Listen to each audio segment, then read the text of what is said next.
ओम जय श्री हरि। बैसाख मास महात्म्य अध्याय 13। ब्रह्मा जी कहने लगे, हे यम, इसमें क्या आश्चर्य की बात है? क्यों दुखी होते हो? सद्गुणों से ईर्ष्या करना मरणात्मक होता है। उसके उच्चारण मात्र से ही परम पद की प्राप्ति होती है। फिर राजा के शासन से विष्णु लोक को क्यों न जाए, जिनकी जिह्वा पर हरि ये 2 अक्षर विराजमान हैं, और जो विष्णु भगवान को प्रणाम करते हैं, स्मरण करते हैं और उनके गुणानुवाद गान करते हैं, उनको अश्वेत यज्ञों के समान फल मिलता है।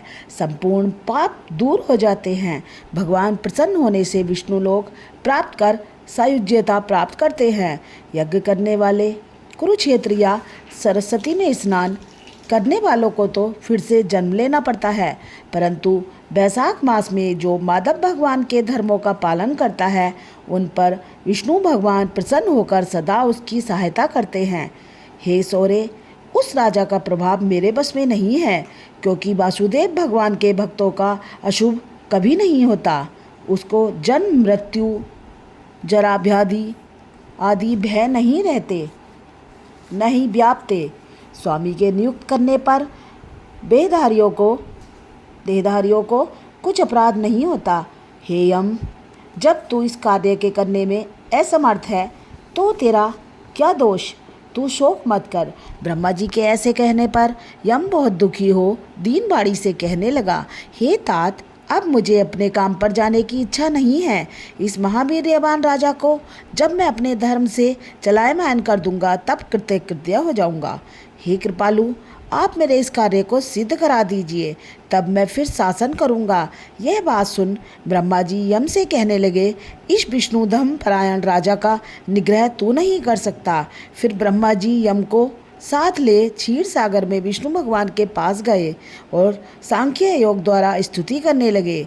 तब विष्णु भगवान प्रकट हुए तो यम और ब्रह्मा ने प्रणाम किया। तत्पश्चात विष्णु भगवान ने आने का कारण पूछा। ब्रह्मा जी बोले, हे श्रेष्ठ, आपके दास राजा शासन में सब मनुष्य बैसाख धर्मों को करके विष्णु पद को प्राप्त करते चले जा रहे हैं। इसी कारण यमपुरी शून्य हो गई।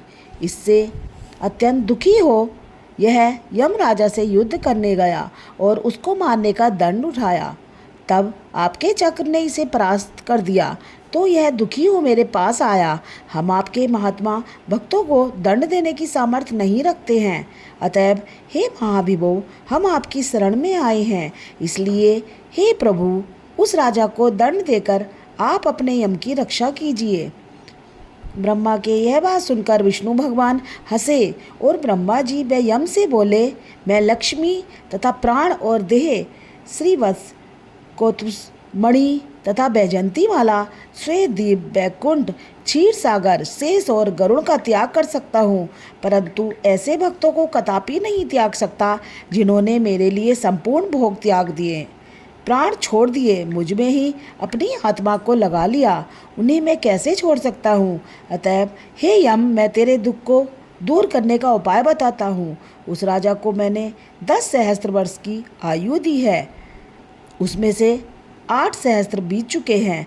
अब 2 सहस्त्र वर्ष की आयु भोग कर वह मेरी सायुज्य भक्ति को प्राप्त हो जाएगा। तब एक बेन नाम का राजा बड़ा दुराचारी होगा, वह सब वेदोक्त धर्मों का लोप कर देगा। तब बैसाख के धर्म भी नष्ट हो जाएंगे। फिर अपने ही पाप से बेन जल जाएगा। तब मैं पृथु का रूप धारण करके पुनः धर्मों की स्थापना करूंगा और बैसाखों युक्त प्रख्यात धर्म मनुष्यों से कराऊंगा। इस प्रकार हे यम, तेरे कार्य की सिद्धि हो जाएगी। तू खेद मत कर। बैसाख के धर्म में निष्ठ महात्माओं द्वारा इस बैसाख मास में भी तुझे भाग प्राप्त होगा। राजा से भी तेरा भाग मिलेगा। तू खेद को छोड़कर पराक्रम प्राप्त होने योग्य बन। जो मनुष्य पृथ्वी में तेरे उद्देश्य से प्रतिदिन स्नान, अर्घ्य, जल, कुंभ, दही अनादि का दान न करेंगे, उनके लिए हुए सब कर्म निष्फल हो जाएंगे। अतएव तू उस राजा के ऊपर क्रोध का त्याग कर दे। वह राजा तेरा भाग देगा, क्योंकि वह मेरा अत्यंत भक्त है। और जो कोई प्राणी तेरा भाग देकर वैशाख धर्मों में प्रवृत्त हो, उनके धर्म में तू विघ्न मत करना। जो धर्म के पालन करता तुम्हें छोड़ केवल मेरा ही भजन करें, उनको तुम मेरी आज्ञा से अवश्य दंड देना। उस राजा से तुम्हें भाग दिलाने के लिए मैं अभी सुनंद को भेजता हूँ, वह वहाँ जाकर तुम्हें भाग दिलाएगा। तब भगवान ने यम के सामने ही राजा को समझाने के लिए सुनंद को भेज दिया, जो राजा को समझाकर पुनः भगवान के पास आ गया। ऐसा यम को आश्वासन दे विष्णु भगवान वहीं अंतर्ध्यान हो गए तथा ब्रह्मा जी भी यम को समझाकर आज्ञा दे चले गए। यम भी कुछ प्रसन्न हो अपनी पुरी को चला गया। फिर सुनंद की आज्ञा पर राजा ने अपने राज्य से में सारी प्रजा को प्रतिदिन यम के निर्मित स्नान अध्याय करने की तथा वैशाख के धर्मों में यम को भाग देने की सूचना करा दी। अगर जो कोई धर्मराज का भाग नहीं देगा, उसके वैशाख में दिए कर्मों को यमराज स्वयं ले जाएंगे। वैशाख की पूर्णमासी के दिन पहले धर्मराज के लिए जल का घड़ा, दही तथा अन्न दान करना चाहिए। फिर पितृश्वरों को के निमित्त गुरु के निर्मित पीछे जनार्दन मधुसूदन भगवान के निमित्त उनकी प्रतिमा बनाकर धर्म के चलाने वाले गरीब ब्राह्मण को शीतल जल, दही, अन्न, ताबूल, दक्षिणा और फल कांसे के पात्र में रख अर्पण करने चाहिए। और राजा स्वयं भी ऐसे करने लगा।